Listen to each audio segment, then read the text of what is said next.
Ah, the United States of McDonald's. I mean America. It's a joke, my friend, calm down. Watch your blood pressure, we both know you're one fry away from a heart attack.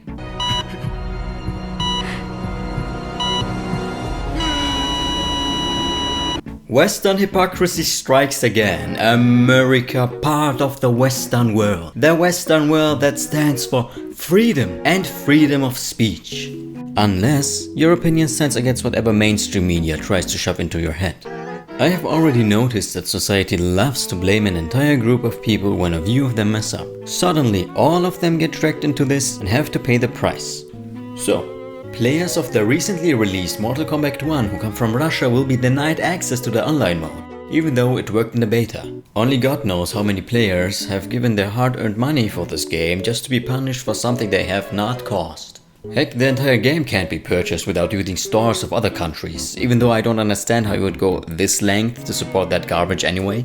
Understandably, some are now review bombing MK1 on Metacritic. It seems to be part of the sanctions towards Russia. Mortal Kombat 1 has already been in talks for a while after they decided to go woke and make the women in that game raging feminists that act and look like men. But the censorship and racism goes even beyond that. The developers didn't even have the guts to comment on this or, give a notice before people pay for it. What is even the point? Do you think this fella is sitting in front of his PS5 right now, crying because he can play as this creature right here? This is what makes him regret his life decisions? You really showed him, my friend, he won't be able to sleep tonight. And you really think this dude here is innocent? A failed comedian and actor playing the role of his life, doing photo shoots with his wife while his country is going down the drain. You know what? No, I'm not surprised. The West cries about propaganda that is being done in other countries, but they themselves have mastered the art of manipulation. So much so that some people don't even recognize it. You either get censored or demonized for your opinions that reflect the actual truth. How many of you ever heard about what happened to non-white people that tried to flee Ukraine when the invasion started? Spoiler alert, they were not allowed on board of the trains. They had to wait for ages in the cold weather to be able to flee as the last ones. Some black people were even advised to stay and fight for Ukraine, even though they were just students learning there. Can you imagine Russians marching in there and seeing only Africans at the front? They must be thinking they took a wrong turn or something. What is going on? Did they drink too much again? And where were the boycotts when Putin attacked Syria with the same exact weapons he is now using against Ukraine?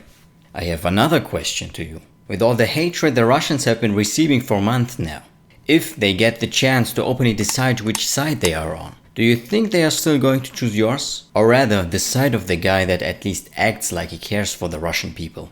When Western countries have a problem, they make sure to make it everybody else's problem too. They start entire world wars for their crap. And the media shows you only one side of the story. Oh, and did I forget to mention the white supremacist group Azov in Ukraine that are hailed as heroes by the nation? It seemed like an odd way to spend a Saturday, watching the blood sports at a festival for far-right extremists. This was the summer of 2019, and I'd gone to Ukraine to learn more about these groups. From the crowds, one thing seemed pretty clear about them. They weren't bothered by the fact that this event was organized by the Azov movement, a far-right group that has increasingly been linked to violence around the world. The shooter is linked to a 74-page manifesto filled with white supremacist rhetoric. FBI agents say he expressed a desire to travel to Ukraine to fight with a far-right paramilitary group. At least one member of an American hate group also trained in Ukraine, with Azov Battalion.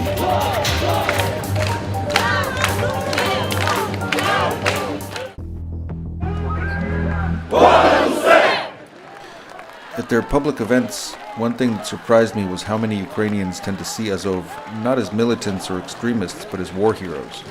In Kiev, the capital, I watched an Independence Day parade where veterans of the Azov Battalion marched alongside other volunteer militias, surrounded by cheering crowds, who thanked them for defending Ukraine against Russia. But even at the march, there were signs of the far-right ideology that's so common inside Azov. The symbols on their flags have been especially controversial. Azov says it combines the letters I and N for idea of nation, but extremism experts see it as an emblem of Nazism. The official symbol of Azov It's a version of Volksangel. It was one of the symbols of one of SS division during the World War II. It is one of more or less usual symbols for neo-Nazi groups all over the world. And it's not just about their symbols. When it was founded in 2014, Azov drew many of its commanders and recruits from Ukraine's most notorious far-right groups, including outright neo-Nazis.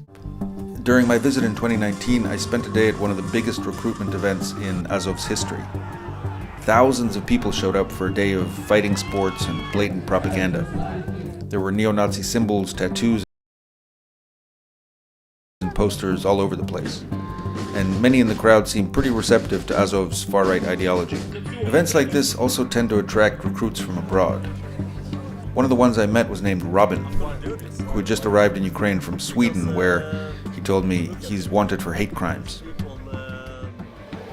This is hard to explain the surroundings for someone who's watching this, you know. It's surreal. It's like, I don't know, it's like something you read about the great Germany before, you know, in the 1920s. It's a revival of the Indo-European soul. Mm-hmm. And it's all happening here in Ukraine.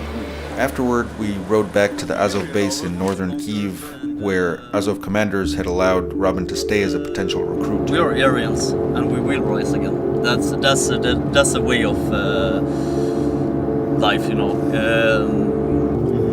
And after the war in Germany, we went back to the benches, school benches. But now we will rise again.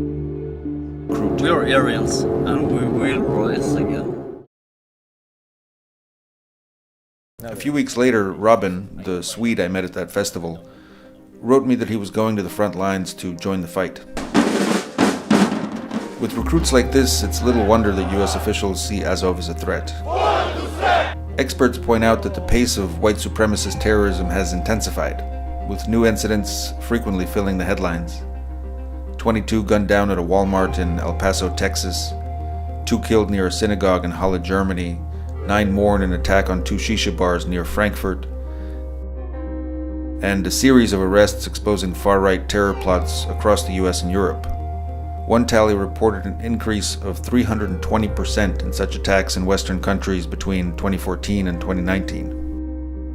Я знаю, я вірю, я переконаний, що ми готові до боротьби. Бо за нами Україна, а перед нами наша остаточна велика перемога. Слава Україні! Героям слава! Слава нації!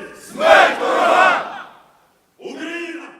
No, this is not Russian propaganda. This documentary was aired 2 years ago by Time magazine. You know, when we were still able to criticize Ukraine. Or the Ukrainian soldiers that were interviewed by Mark Hamill that showed a flag related to neo-Nazis in the background. No.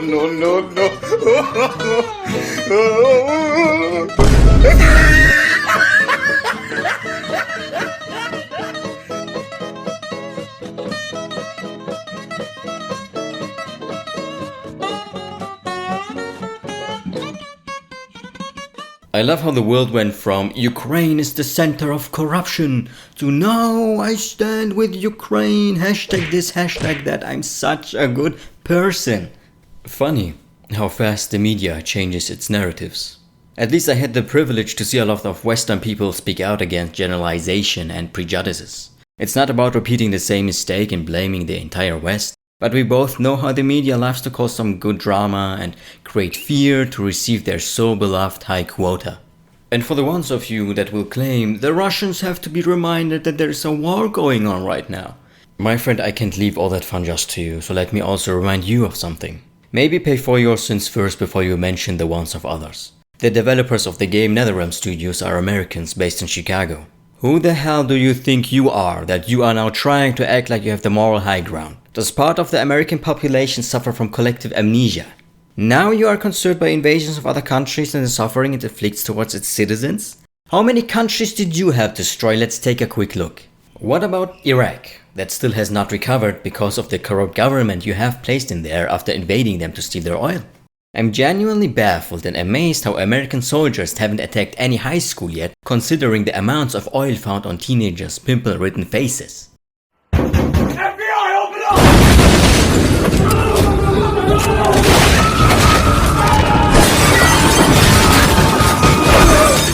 This right here is the closest we ever gotten to George Bush admitting his faults. The decision of one man to launch a wholly unjustified and brutal invasion of of Ukraine.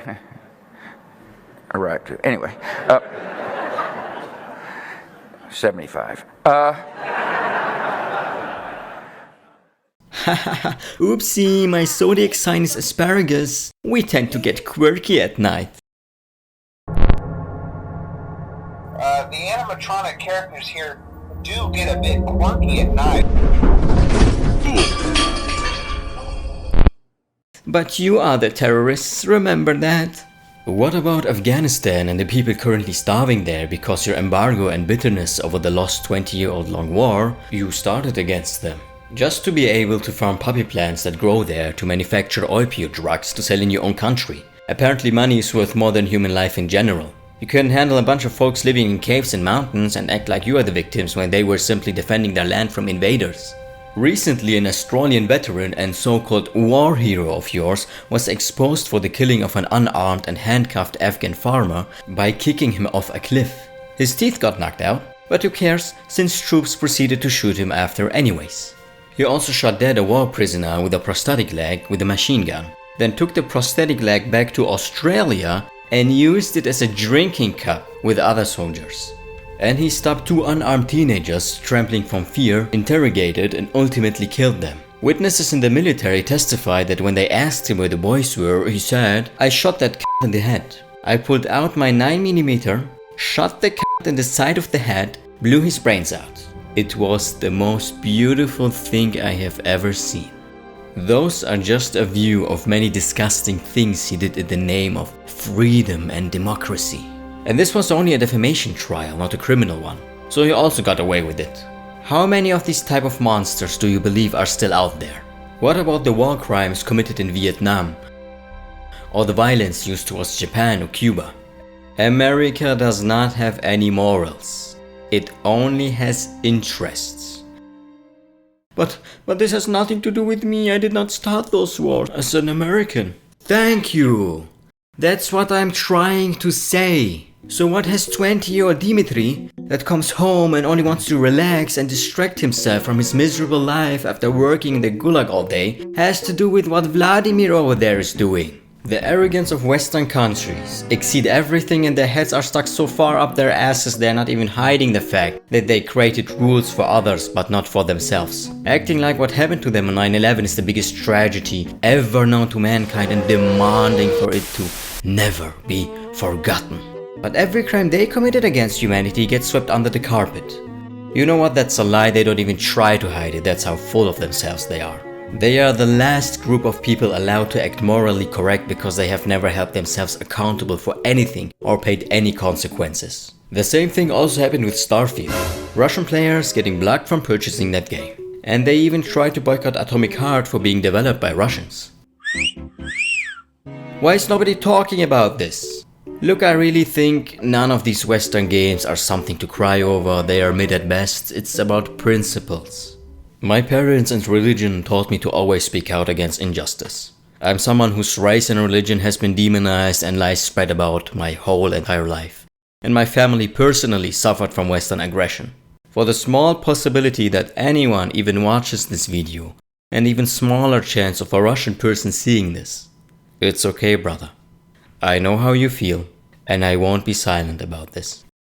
By the way, as a child I always wanted to marry a Russian woman for some reason. I think it was because I really loved their eyes and maybe accent. So if any one of you is a God-fearing, conservative Russian woman called Svetlana, hit me up, bro.